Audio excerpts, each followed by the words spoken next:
وأصحابه وأزواجه وذرياته وأهل بيته وعلماء أمته وأولياء ملته أجمعين أبدا أبدا. أما بعد، أعوذ بالله من الشيطان الرجيم. بسم الله الرحمن الرحيم.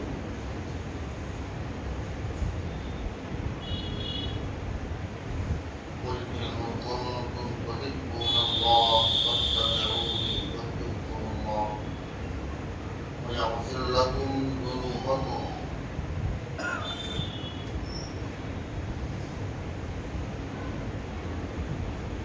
وعن أنس قال قال رسول الله صلى الله عليه وسلم: لا يؤمن أحدكم حتى أكون أحب إليه من والده وولده والناس أجمعين. رواه مسلم. صدق الله العظيم وصدق رسوله النبي الأمين الكريم ونحن على ذلك لمن الشاهدين والشاكرين والحمد لله رب العالمين. إن الله وملائكته يصلون على النبي يا أيها الذين آمنوا صلوا عليه وسلموا تسليما. اللهم صل وسلم وبارك وزد على سيدنا مولانا محمد وعلى آله وأصحابه وأزواجه وذرياته وأهل بيته أجمعين.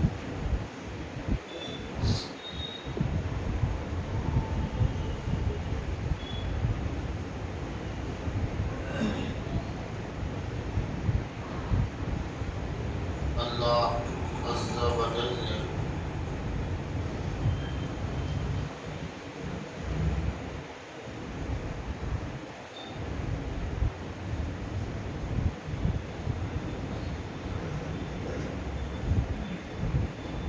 انسان کو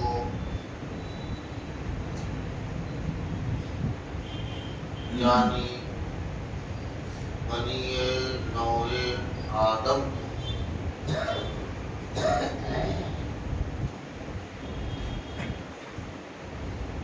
محبت کا خوگر بنا. ایک تحقیق کے مطابق انسان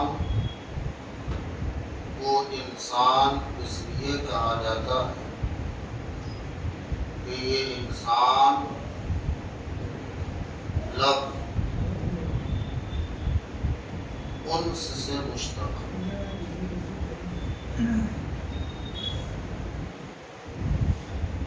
انس کا معنی ہی ہے لگاؤ، محبت اور جھکاؤ.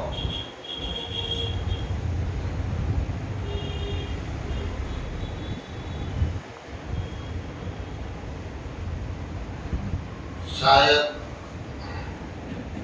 اقبال لاہوری نے اسی کی طرف توجہ دلائی اور کہا درد دل کے واسطے پیدا کیا انسان کو، ورنہ طاعت کے لیے کچھ کم نہ تھے کر لو بیان.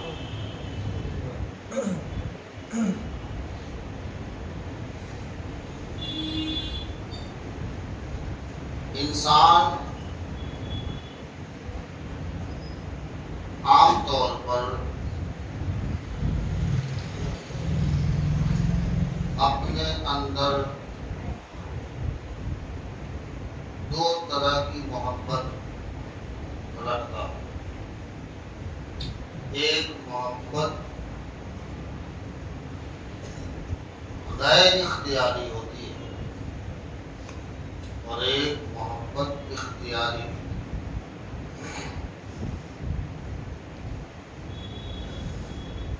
جو محبت غیر اختیاری ہو اسے آپ چاہیں تو کہہ سکتے ہیں یہ فطری محبت ہے، جبلی محبت ہے۔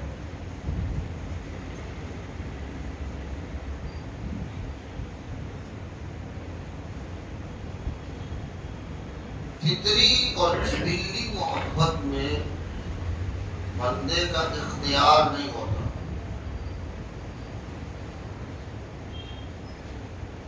کیونکہ وہ نیچر سے متعلق ہے۔ بغیر اختیار کے جبلی طور پر، فطری طور پر، غیر ارادی طور پر ہر باپ کو اپنے بیٹے سے محبت ہوتی، ہر بیٹے کو اپنے باپ سے محبت ہوتی۔ یہ قلبی لگاؤ، یہ جھکاؤ فطرت کے اعتبار سے، اس میں اختیار کا مسئلہ نہیں۔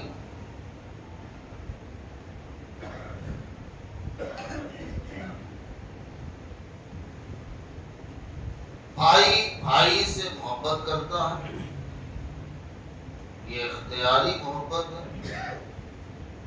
جبلی محبت ہے، طبعی محبت ہے، یہ طبیعت کا میلان خود بخود ہوتا ہے۔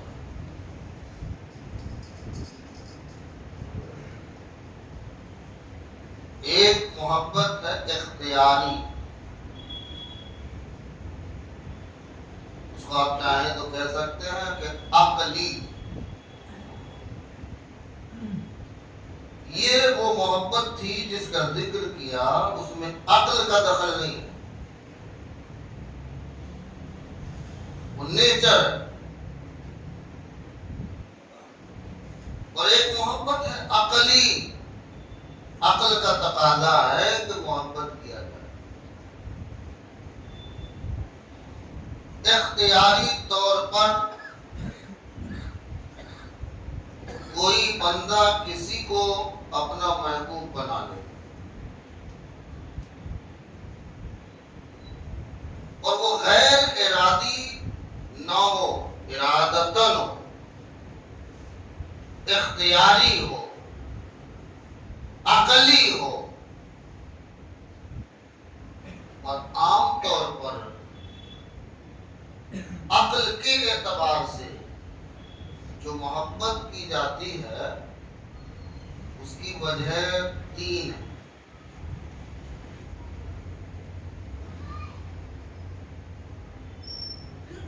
اختیار غیر فطری، غیر جبلی، جو عبادت کی، جو محبت کی جاتی ہے، اس محبت کا سبب، اس کی وجہ تین ہوتی ہے۔ یا تو ہم نے کسی کے حسن و جمال کو دیکھا اور دل دے بیٹھے، بہت حسین ہے، بہت جمیل ہے، بہت خوبصورت ہے، اور اختیاری طور پر ہم نے اس سے محبت کر لیا۔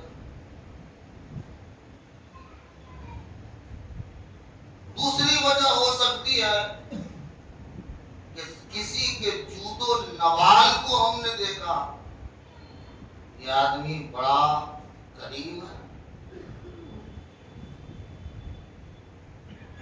بڑا سخی ہے، بڑی سخاوت کرنے والا ہے۔ ہم نے اس کی سخاوت کو دیکھ کر عقل نے پھر فیصلہ کیا کہ اس سے محبت کی جائے، یہ بندہ بڑا کریم ہے، بڑا بخشنے والا ہے، بڑا سخی ہے، بڑا داتا ہے۔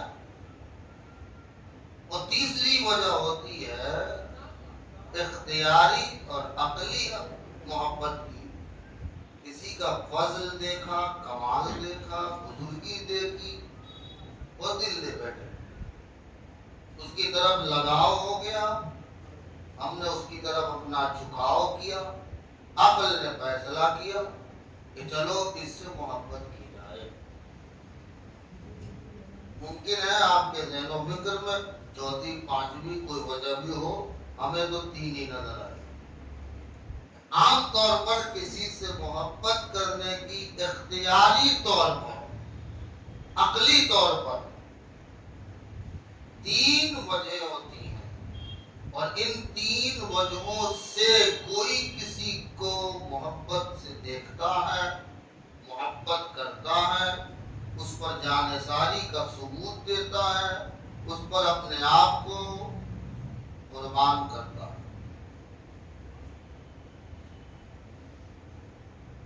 مگر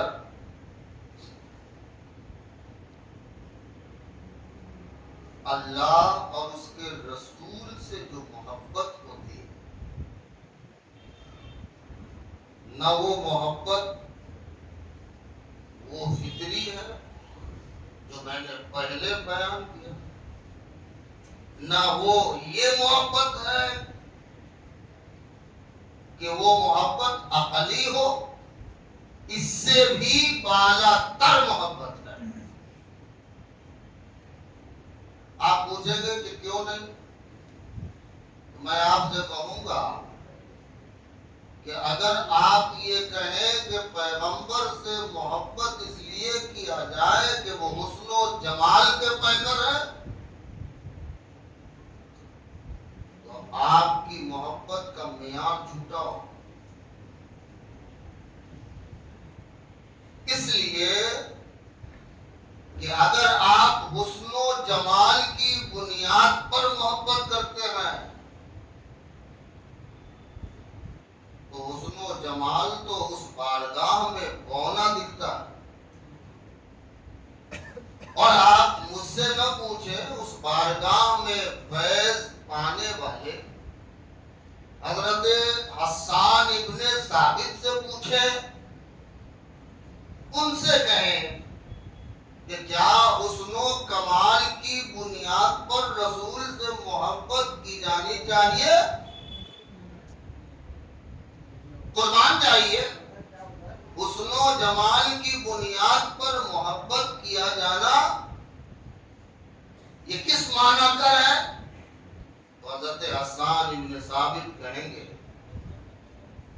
وَأَحْسَنَ مِنْكَ لَمْ تَرَ قَطُّ عَيْنٍ وَأَجْمَلَ مِنْكَ لَمْ تَلِدِ النِّسَاءُ خُلِقْتَ مُبَرَّأً مِنْ كُلِّ عَيْبٍ كَأَنَّكَ قَدْ خُلِقْتَ كَمَا تَشَاءُ۔ اے لوگوں، عقل کا کوئی تقاضا ہی نہیں ہے کہ اس بارگاہ میں عقلیں بھیک مانگتی نظر آتی ہیں، اور حسن و جمال اپنے کاسے گدائی لیے کھڑے ہوتے ہیں، اور تمہیں پتہ نہیں ہے یہ وہ حسن و جمال ہے کہ جس حسن و جمال کے شمع کے آگے، جس حسن و جمال کی روشنی کے آگے کائنات کا تمام حسن بھکاری بنا بیٹھا ہوتا ہے۔ اور حضرت حسان کہتے ہیں کہ سن لو، میرا فیصلہ ایمانی ہے، نہ فطری ہے، نہ عقلی ہے، بلکہ ایمانی ہے کہ وَأَحْسَنَ مِنْكَ لَمْ تَرَ قَطُّ عَيْنِي۔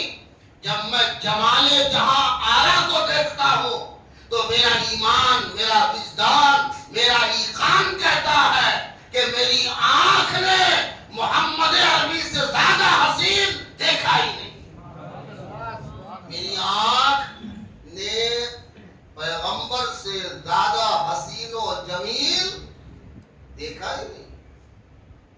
ہم عام طور پر یہ کہہ دیتے ہیں کہ یہ خود کی اپنی تخلیق ہے جو بریلی سے لوگوں نے کی ہے۔ کچھ لوگ سمجھنے کی کوشش بھی نہیں کرتے۔ ذرا آپ دیکھیں، حضرت حسان مداح مصطفیٰ ہے، حضور کی بارگاہ میں حضور کے نعت خواں ہیں، وہ نعت خواں ہیں کہ خود پیغمبر جن کے لیے منبر لگا دیں۔ ذرا سوچئے، خوانی کرنے والے ہیں کہ حضور اپنی چادر مبارک، چادر نور خود بچھا دیں اور بچھا کے کہے حسان کھڑا ہو اور میری تعریف اور میری نعت پڑھ. اور وہ کہہ رہے ہیں وَأَحْسَنَ مِنْكَ لَمْ تَرَ قَطُّ عَيْنِي، میری آنکھ نے آپ سے زیادہ حسین اور جمیل دیکھا ہی نہیں. بریلی سے ایک امام عشق و محبت کا چراغ لے کر اسی کے نقش قدم پہ چلا اور اسی کو جو عربی میں حضرت حسان نے کہا تھا اہل ہند کے لیے انہوں نے اردو میں کہا وہ کمال حسن حضور ہے کہ گمان نقص جہاں نہیں، یہی پھول خار سے دور ہے، یہی شمع ہے کہ دھواں ہے. تمہیں حسن کمال پیغمبر کا کیا مان؟ یہاں نقص کا نام نہیں، یہاں کمیوں کا کوئی کہیں سے ایک دریچہ بھی نظر نہیں آئے گا. یہ ایسا مکمل حسن ہے کہ یہاں نقص کا گمان کرنا بھی گناہ ہے.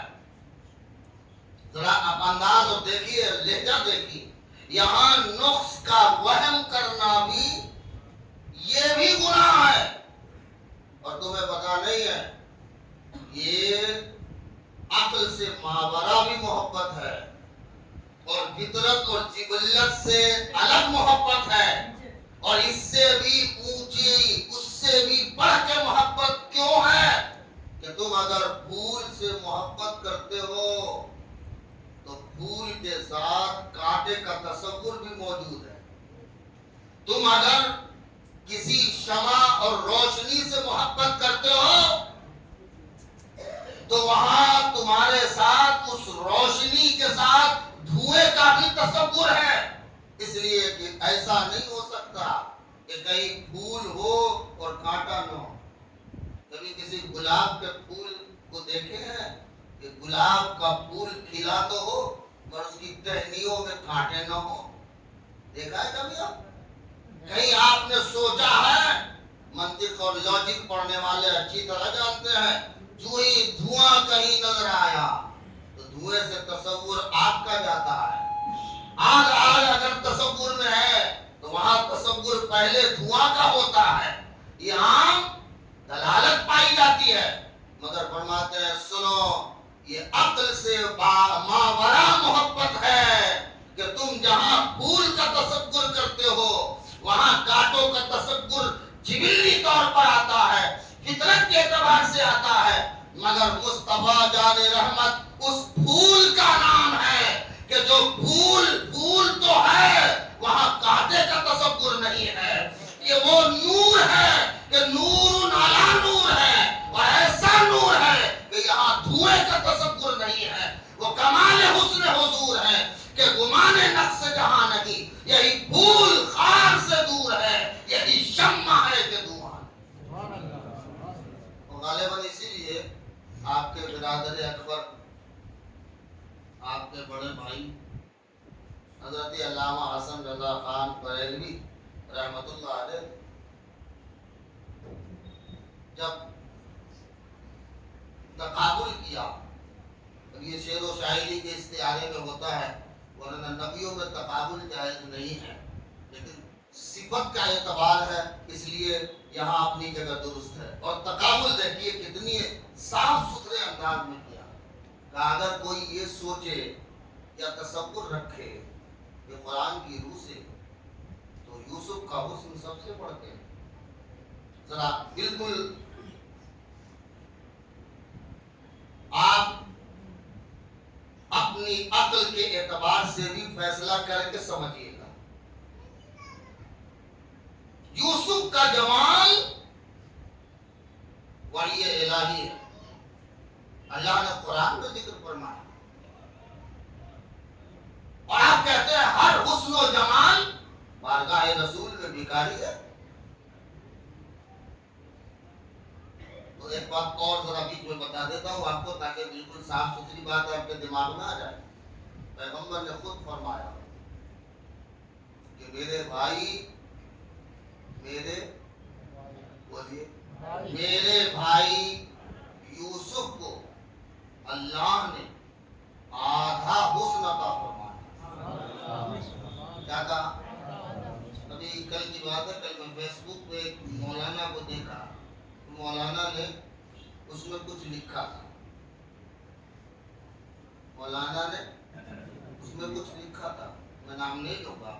ہمارے اس وقت کے بہت بڑے عالم ہیں ہندوستان کے، ان کا نام لے کے انہوں نے لکھا کہ ابھی اس وقت پورے عالم اسلام، کیا کہا؟ ہندوستان نہیں، عالم اسلام میں ان سے بڑھ کے کوئی حقہ، ان سے بڑھ کے کوئی فقہ جاننے والا عالم، محدث، مفکر موجود ہی نہیں ہے. کسی کو کوئی شک کسی کو کوئی. ہم نے اس میں کامنٹس بھی پڑھے، سب لوگوں نے الگ الگ کامنٹس لکھے تھے. کچھ موافقت میں تھے، کچھ مخالفت میں تھے. میں آپ کو بتاؤں جو میں نے کامنٹ لکھا اس میں لکھا ایک تو یہ کہ اس کا مطلب ہے کہ آپ پورے عالم اسلام کے علماء سے واقف ہیں. اتنی بڑی بات بولنے والا، اگر میں آپ سے کہوں احمد آباد میں کوئی فلاں سے بڑا عالم نہیں، تو اس کا مطلب احمد آباد میں جتنے عالم ہیں میں سب سے واقف ہوں، یہ مطلب ہوتا ہے نا.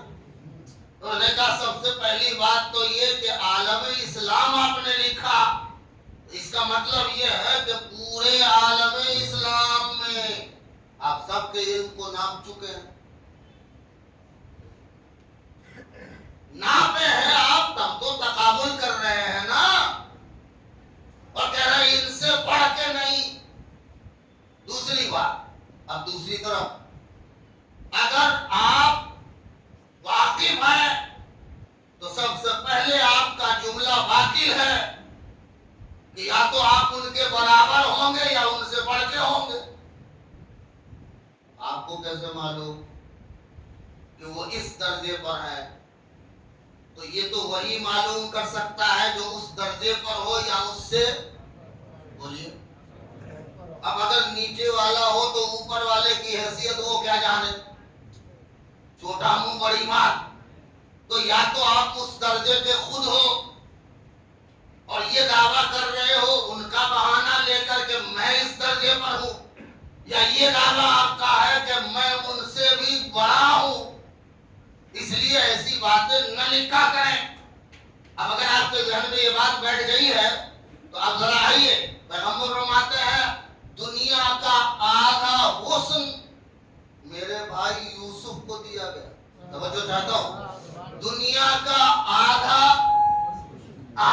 حسن میرے بھائی یوسف کو دیا گیا. یہ تو عیسیٰ نے نہیں کہا، یہ تو ابراہیم نے نہیں کہا، یہ تو حضرت زکریا نے نہیں کہا، یہ تو سلیمان اور ادریس نے نہیں کہا. یہ ذات مصطفیٰ جان رحمت کی ہے جنہوں نے یہ کہا آدھا دیا گیا.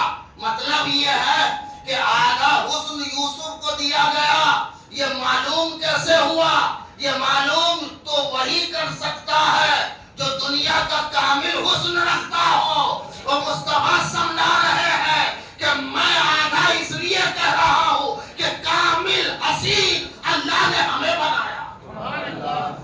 اور اسی تقابل کو علامہ حسن رضا صاحب نے کہا تو کہا وہ ہنسی کیا جو فتنے اٹھاتے چلے.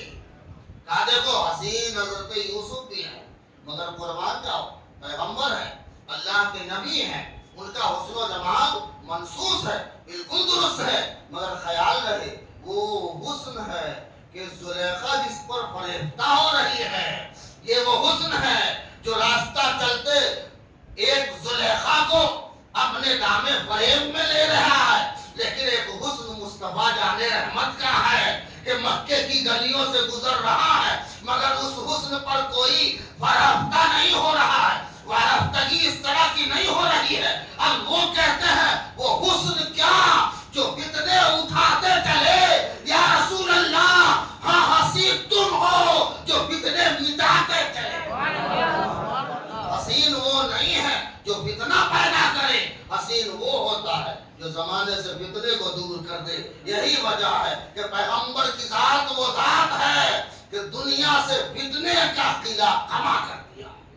میرا پیغمبر حسن و جمال کا پیکر ہے، میرا پیغمبر حسن و جمال کا مرقع ہے، میرا پیغمبر حسن و جمال کا مجسمہ ہے۔ اور اسی کو کہا کہ مجسم نور میں ڈوبا تھا یوں چہرہ محمد کا، چمن کی ہر کلی پڑھنے لگی کلمہ محمد کا۔ ضرورت ہے کہ ہم اس کا انالیسس کریں اور سمجھنے کی کوشش کریں کہ حسن و جمال بھی جہاں دم توڑ دے، اس ذات کا نام محمد عربی۔ اب ذرا دوسری طرف چاہیے، جود و نوال۔ عقل کے اعتبار سے کوئی بندہ بڑا سخی، بہت سخی، اتنا بڑا سخی، صبح و شام سخاوت کرتا ہے۔ اب اگر آپ اس کو لائیں گے تو رسول کو سخی کہنا تو درست ہے، سخی کہنے میں کوئی حکم شرع نہیں ہے، لیکن خیال رہے اللہ کو سخی کہنا درست نہیں ہوگا، یاد رکھیے بالکل۔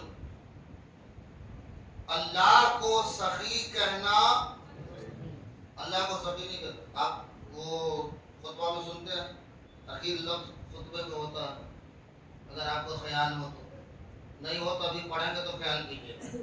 جب خطبہ بالکل ختم ہوگا تو ہر خطیب خطبہ پڑھنے والا اخیر میں جملہ کہتا ہے، تو آپ اس کو سنیے گا، پہلے میں بھی دھیان سے سنیے گا اور دوسرے میں بھی سنیے گا۔ ہم بعد میں آپ کو پوچھیں گے، نہیں تو اب اگلے ہفتے پوچھیں گے، لیکن سنیے گا، ابھی بولوں گا نہیں۔ یہ وہ جملہ سخاوت یا اللہ کو سخی کہنا ہی درست نہیں۔ اللہ کو سخی نہ کہہ کے اللہ کو جواد کہتے ہیں۔ ہاں، جود و نوال وہاں ہے، وہ جواد ہے، وہ کیا ہے؟ بولیے، جواد ہے۔ اب کہیں ہو سکتا ہے وہ لفظ استعمال ہوتا ہے خطبے میں جواد، تو آپ پریشان نہ ہو جائیے گا، ایک ہی بات ہے، جواد کہیے جواد کہیے، ایک ہی بات ہے۔ ایک مبالغہ کا صیغہ اور ایک مبالغے سے تھوڑا الگ ہے، بس اتنی ہی بات، لیکن دونوں کا معنی تقریباً ایک ہے۔ تو اللہ جواد ہے، اللہ جواد ہے، اللہ سخی نہیں ہے۔ سخی کس کو کہتے ہیں؟ ذرا سنیے، سخی اس کو کہتے ہیں جو سخاوت کرے تو اس کے بدلے میں کچھ چاہے۔ سخی اس کو کہتے ہیں کہ اگر وہ سخاوت کرے تو اس کے بدلے میں کچھ، آپ بڑے سخی ہیں، آپ چاہتے ہیں کہ میں لوگوں میں یہ مال تقسیم کروں، آپ چاہتے ہیں میں مسجد بناؤں، آپ چاہتے ہیں کہ مسجد کو میں توسیع کروں، آپ چاہتے ہیں مسجد کو بالکل سجا دوں، اس کو مکمل آراستہ کر دوں، آپ سخاوت کر رہے ہیں، آپ کا مقصد کچھ نہ کچھ تو ہے۔ سخاوت اگر دنیاوی اعتبار سے کیا جائے تو مقصد ہوتا ہے میرا نام ہو، میری شہرت ہو۔ اللہ کو نام اور شہرت کی ضرورت ہے نہیں، اللہ سخی نہیں ہے، کیونکہ سخاوت کرنے والا اپنا نام چاہتا ہے، شہرت چاہتا ہے، اور اللہ اس سے پاک ہے۔ اچھا چلیے، کم سے کم اتنا تو چاہتا ہے کہ میں جو کر رہا ہوں اس کے بدلے میں کچھ ملے، یعنی کم سے کم ثواب تو۔ آپ نے مسجد بنائی، نیت ہے کہ نہیں ثواب؟ آپ نے سخاوت کی، نیت ہے کہ نہیں ثواب؟ تو سخاوت میں ثواب کا عنصر ہے۔ اللہ کو ثواب کی ضرورت ہے نہیں، اللہ اس سے پاک ہے، اس لیے سخی اللہ نہیں ہے۔ بولیے، اللہ سخی نہیں ہے۔ ہاں، اب مسئلہ کلیئر ہو گیا کہ سخی اللہ